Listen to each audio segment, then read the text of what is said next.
Hey everybody, this is Christian Boyer here, and today I'm presenting on behalf of Group 2, and today's case is on Volkswagen of America. So some of the key facts before we get started. Porsche designed the first Volkswagen automobiles during the 1930s in Germany, and Volkswagen is a leading brand and considered to be one of the classics. They have a CIO named Dr. Matulovic at Volkswagen of America, and he was not by any means an IT professional. He may be wise nonetheless, but nevertheless wasn't trained in IT. So they were working on some new brand positioning and effective advertising, which helped them move into a more competitive market with upscale brands. And a Dr. Bernd Pichitstreiter initiated a strategy of diversifying the product offerings within the parent group companies. The diversification strategy, which was developed in Germany, had great impact on operations in the US and Canada as well. They had the NRG and Next Round Growth Program, which was implemented in order to define the goals, functions, and organizational changes required for the new product diversification strategy.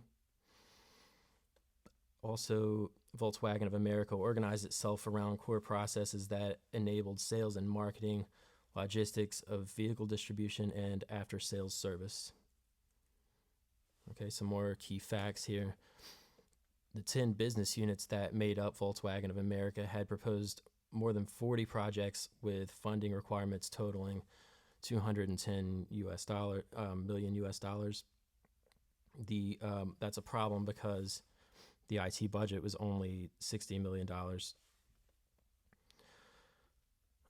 So there was a growing unfunded supply of projects, and particularly one that was very important to the business that was going to not make the cut. They tried outsourcing to a company called Gaddis USA through a shared services outsourcing model. So that company was part of the parent group, but still acted like a competitor. They at one point had transferred too many IT professionals to this company and mistakenly therefore lost all of their internal IT knowledge. Also, Volkswagen of America replaced their missing IT functions later with what they called e-business teams, and these became a bit fragmented and aimless. And also the CIO created a PMO, project management organization, to centrally manage all IT projects. Okay, so the first key issue that we identified was, how can Volkswagen shift the paradigm away from business units viewing IT as an obstacle to seeing IT as a facilitator of the business unit's goals? And our first idea here is to replace the CIO.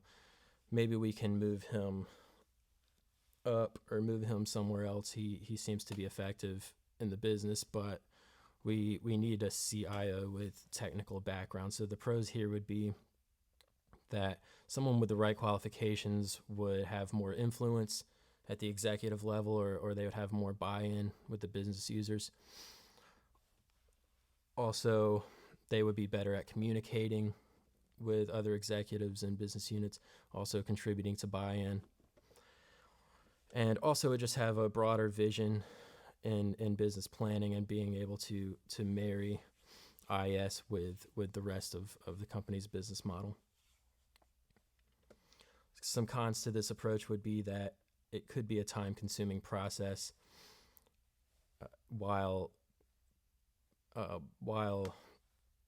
Volkswagen of America requires some immediate attention. Also, hiring someone with the right expertise could be expensive. Another option, we could implement a data warehouse.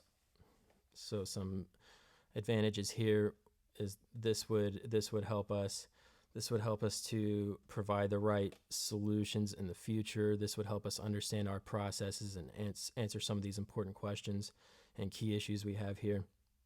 It would help us fine-tune operations,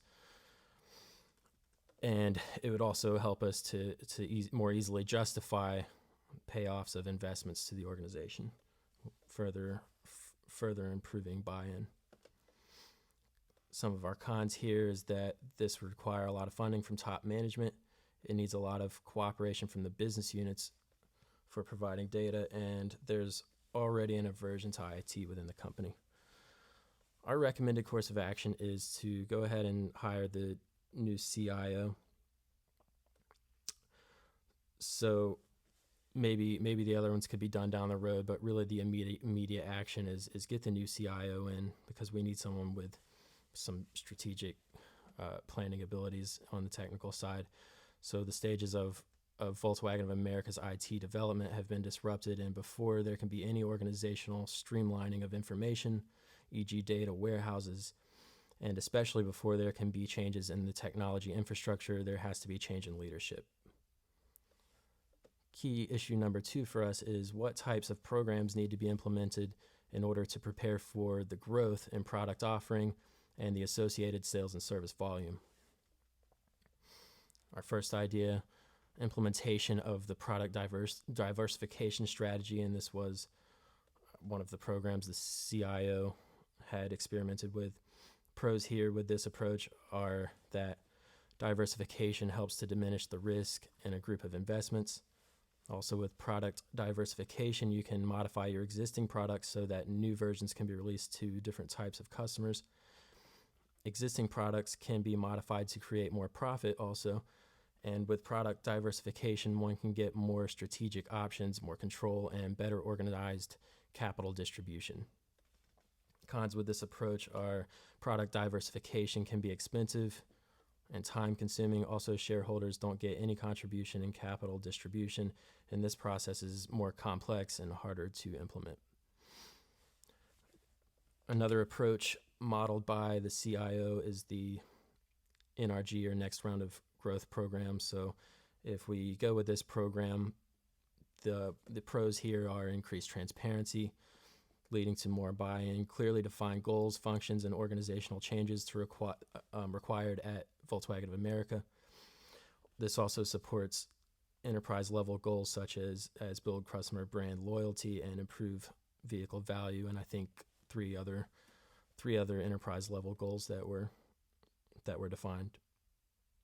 Cons to this approach are that this would reduce the budget allocation for business projects. This would also not allow funding for the small-scale projects in some cases. And the implementation of the NRG program, to implement it, members of all groups in the parent partnership would have to consult together on the high-level business architecture. Also, several projects that were associated with the NRG goals were reclassified, and that means that the project's value focused on warehouse performance does not relate directly to these goals. Lastly, the last idea championed by Mr. CIO was a focus on prioritizing through measuring return on investment. So some pros here is that these ROIs have predictable benefits. They also are supposedly reliable ways to generate revenue, and the calculations are pretty simple and easy to understand. And as a performance indicator, these ROIs can be used to evaluate how the company is doing. The con here is that this could be complex when ROI is used as a display for prioritizing investment projects. Our recommended course of action is to go with the Next Round of Growth program, because this will help clarify all the goals, functions, organizational changes required, and this will help build business user buy-in. the last key issue, and maybe kind of an overarching one, is how then do we prioritize our IS projects? And this was the question presented at the beginning by the CIO. So first alternative is we try to give each business unit its own IS budget. So advantage here, departments could prioritize their own projects, which leads to more buy-in. And that's the second pro. We get more buy-in from business users. And the con here is that this lacks some central IS planning that we would need, and so our infrastructure could become fragmented and poorly planned.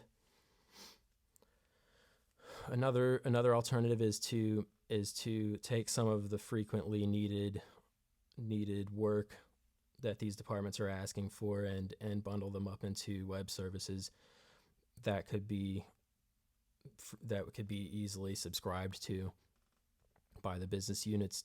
So this would alleviate pressure on the limited IS budget that we have by using these web services to perform redundant work.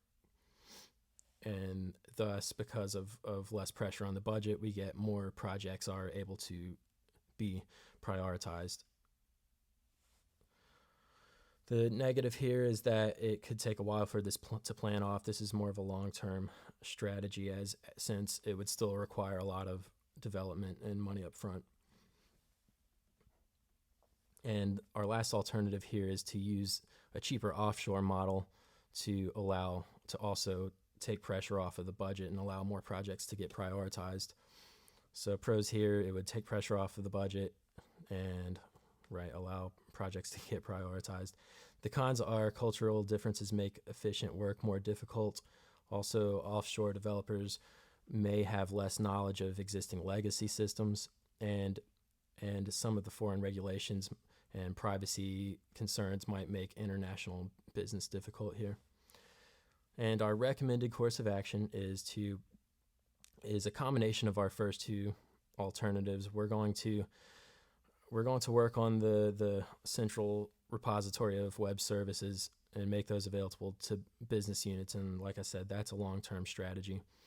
But we're also going to have the individual business units get some of the IS budget. So what I mean by that is maybe some percentage of the IS budget goes directly to IS to be centrally planned, and some percentage of the IS budget gets divided among the business units. And the reason for this is because we still get the central planning we need and the future planning, but we also get buy-in from business users because they at least get some of their concerns answered.